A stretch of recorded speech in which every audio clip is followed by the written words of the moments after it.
Welcome to Financial Discretion Advised. I am Tyler Hafford. It's been a little while since I've hopped on the mic. Want to apologize for regular listeners, but want to talk about a few things today. One big thing we keep hearing about, and I know I've done podcasts in the past where I've touched on this, but I want to talk about what raising rates really means for us. I want to put in some historical context about how things went back in the 70s and 80s when we were trying to deal with inflation and raising rates and what that looked like, kind of what the Fed is trying to do right now, which I think is pretty difficult. And then again, how it's going to impact you in your everyday life. Additionally, we want to talk about the power of tax deferred growth and what procrastinating starting your investment strategy can cost you. So, what's the cost of waiting till tomorrow for something that you could probably start up today? So just getting into raising rates, right? So we're talking about inflation right now is 8% or more. Food prices are up, energy prices are up, housing prices are up, car prices are up. We've seen this big pickup in inflation. So let's talk about what the Fed is trying to do by raising rates to control that. Essentially, by raising rates, we make borrowing money more expensive, which encourages folks to stop borrowing money and to save more. And it slows the economy down. By doing that, we can start to slow down this inflationary problem. So back in the late 1970s, inflation was picking up, and for a few reasons that are very similar today, right? So they had the oil crisis in the 70s, overspending. Stop me if this is starting to sound like things that we're dealing with now, where we have increasing energy prices. We have a war in Eastern Europe with a major oil producing nation, which is causing supply issues and prices to go up. And we have come out of a period where we have spent a ton of money, right? The pandemic hit, and we had 3 different stimulus bills to help rescue the economy. And I would argue that those bills did do that. But the side effect is we had to print a lot of money and put it out in circulation. That creates inflationary impacts and pressures on us. But we get to the late 1970s. The Fed is saying, all right, we're going to raise rates and we're going to push through until we get inflation under control. And in 1980, rates got up to 20%, extremely high, right? And there was calls to loosen the monetary policy. All right, we can't tighten things this much. The Fed persisted. They continued to raise rates. And what we saw is that strategy did bring inflation down. 1982, inflation fell to 5%. But the problem was it also stalled the economy and pushed us into a recession in 1981 and 1982. So by slowing the economy down dramatically, which is what happened in the 80s, it almost induced this recession. Now, the Fed today has a very difficult task ahead of them. We've spent a lot of money. We have a lot of supply chain issues. Energy prices are high. To fight inflation, we got to start pushing those rates up. They are being a little flexible about this, right? So in the 80s, it was just persistent kind of push ahead. What we saw is that after the invasion of Ukraine by Russia, the Fed backed off a bit on their first rate hike. They were supposed to increase the Fed rate by 0.5%. They only did 1/4, but they added an extra hike into the plan down the road. So we went from 5 rate hikes this year to 6. The idea is to get us back up close to 1%. Pre-pandemic, we were about 1.5%. So still, historically low, but they have this challenge ahead of them where if they raise rates too fast and too aggressively, they're going to dramatically stall the economy, similar to what we saw in the 80s. But folks are crying about inflation. This is something that's impacting Americans and their wallets quite a bit. I think I saw a statistic the other day that the average household will spend an extra $300 a month to deal with these pickups in prices. So that creates a problem. But raising rates slows down the economy. It also hurts the stock market. We see anytime they talk about rate hikes or they change the plan, all this starting kind of at the beginning of this year, which initially caused the market drawdown that we're seeing right now, is caused by rate hikes. So the Fed has this tricky soft landing that they're looking for. They don't want it to be as dramatic as the 80s. They don't want to push us into a recession, but they also need to be raising rates at a fast enough rate to actually control inflation and before it kind of runs away on them. So they're in this really tough spot of doing this. So right now, as of the end of March, it looks like we're going to see 5 more rate hikes. We're going to see another one in May. It sounds like that's probably going to be a 0.5 point rate hike. We will see how that strategy changes and what's happening in Europe, and how that impacts it. We are seeing high energy prices right now. I know the U.S. is talking about releasing a number of reserves, picking up domestic production, having OPEC put more oil into the market, and hopefully easing the pickup in prices in energy. That should have some impact on inflation as a whole. As energy picks up, the prices of everything else kind of follows suit. So what's that mean for you? What does rates going up mean for you? Hopefully it means inflation coming back down, but there's a few other things going on. Anyone who was using a high yield savings account pre-pandemic probably getting a pretty good rate of return on that. Then pandemic hits, rates fall to all-time lows so they can help rescue the economy, kind of make a loose money environment where it's easy to borrow and money is cheap. And those rates on those savings accounts, fell dramatically.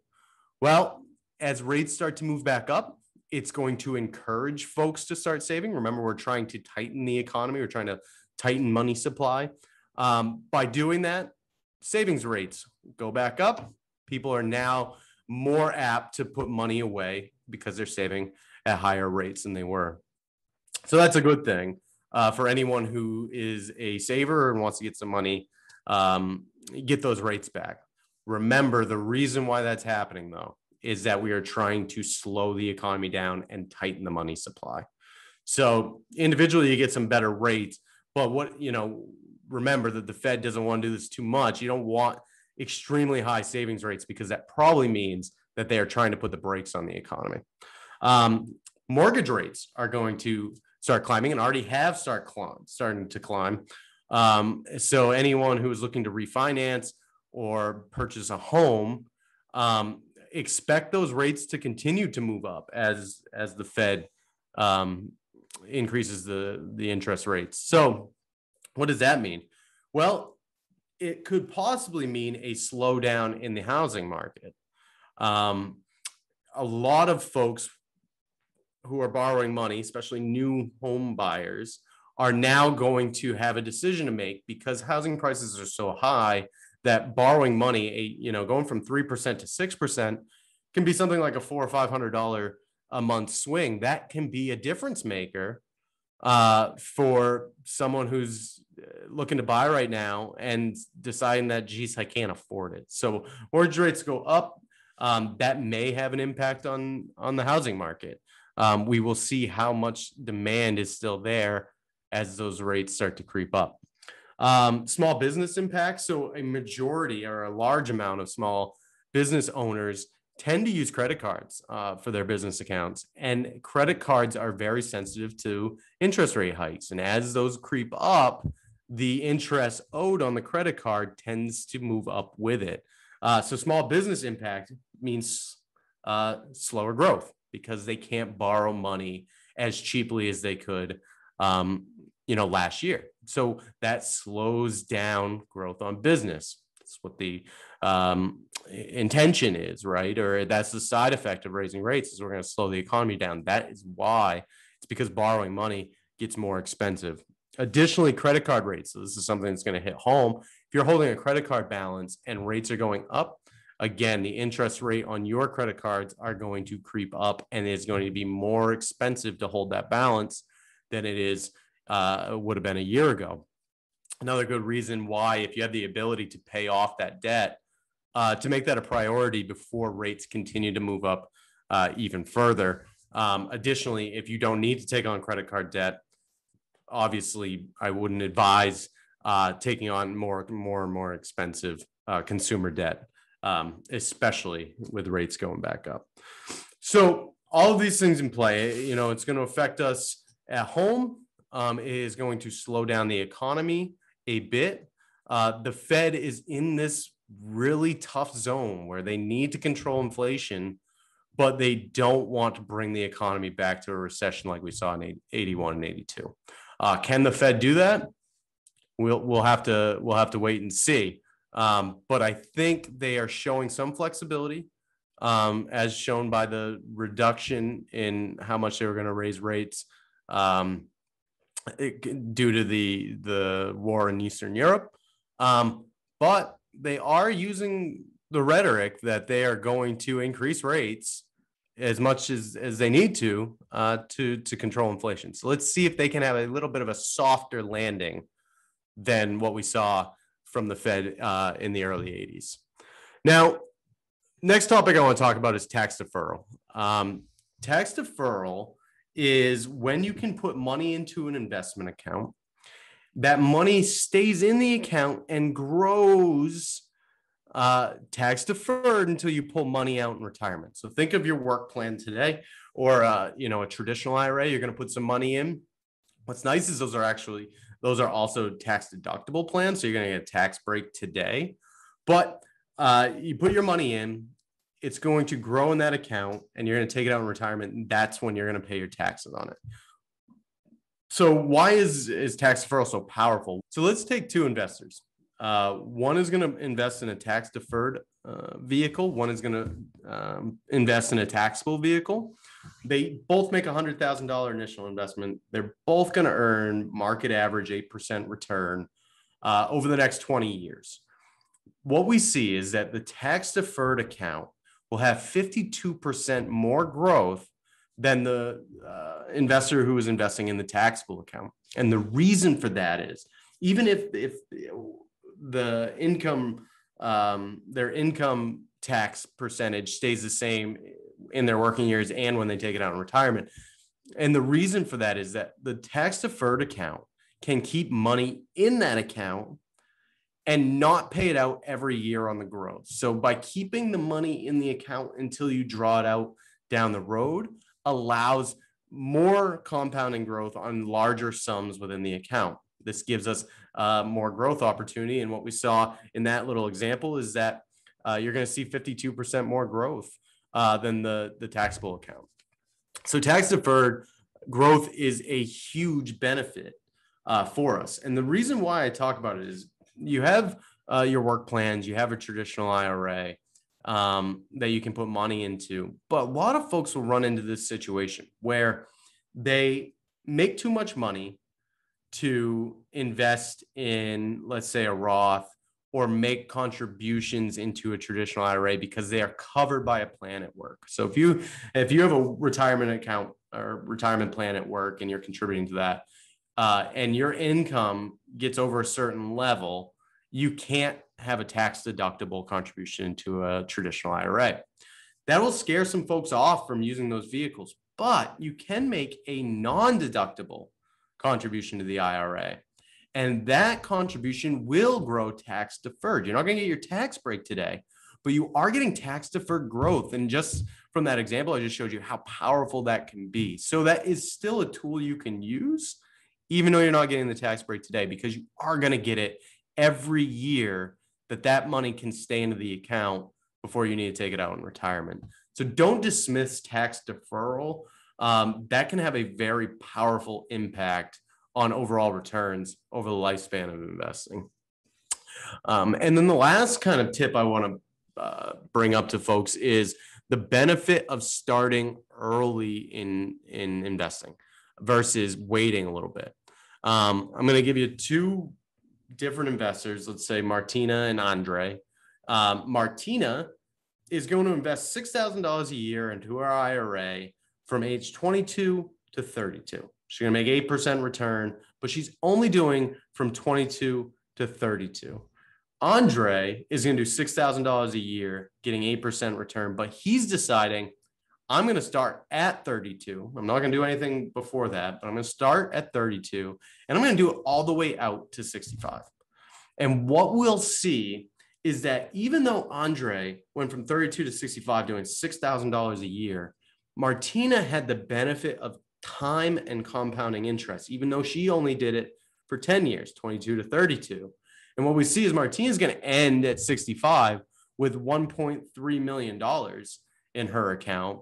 And Andre is going to end at 65 with $945,000 in the account. So about a $400,000 swing, because Martina started at 22, even though she stops at 32 and Andre goes from 32 to 65, she had the benefit of having significantly, those 10 extra years that the account could grow on itself, compounding interest.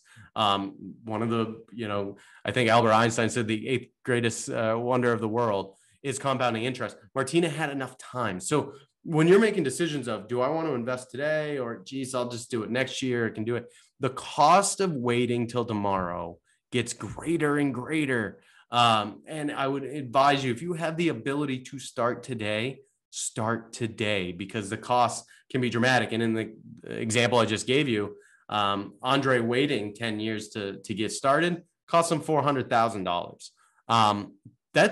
That's a big difference. And that can be a difference maker in retirement, right? Maybe Martina, having the extra money because she started early, can now retire on her terms. Andre has to wait a little bit longer because he did not hit the goals he had set for his retirement. The difference between waiting can be dramatic. And that's something we'd call an opportunity cost. So every day that, you have $1 you could invest, or you're going to spend it or keep it in a savings account, is what are you giving up? And what you're giving up is the potential for that money to be making you money over that period of time. So don't wait for tomorrow. If you have the ability to start investing, start early, start today. Waiting tomorrow can cost you quite a bit. Wrap things up here. Let's see what happens with the interest rate hikes. Do we have the faith in the Fed to kind of land this plane a little softer than what we've seen in the 80s? Or do we have faith that they're going to be able to rein inflation in before it gets a little bit out of control and we're forced to take more dramatic action? Only time will tell. I want to thank you guys for listening in. Make sure to like, share, find us on Facebook, find us on LinkedIn, click the thumbs up button. Any comments, I'd love to hear them. What are people thinking about interest rate hikes? What are people thinking about inflation and how that's going to impact us in the short term?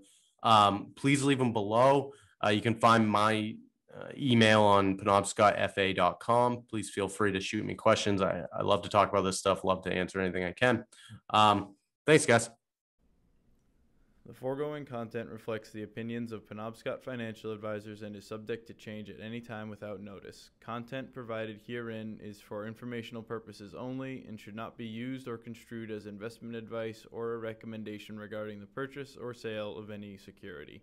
There is no guarantee that the statements, opinions, or forecasts provided herein will prove to be correct. Thank you.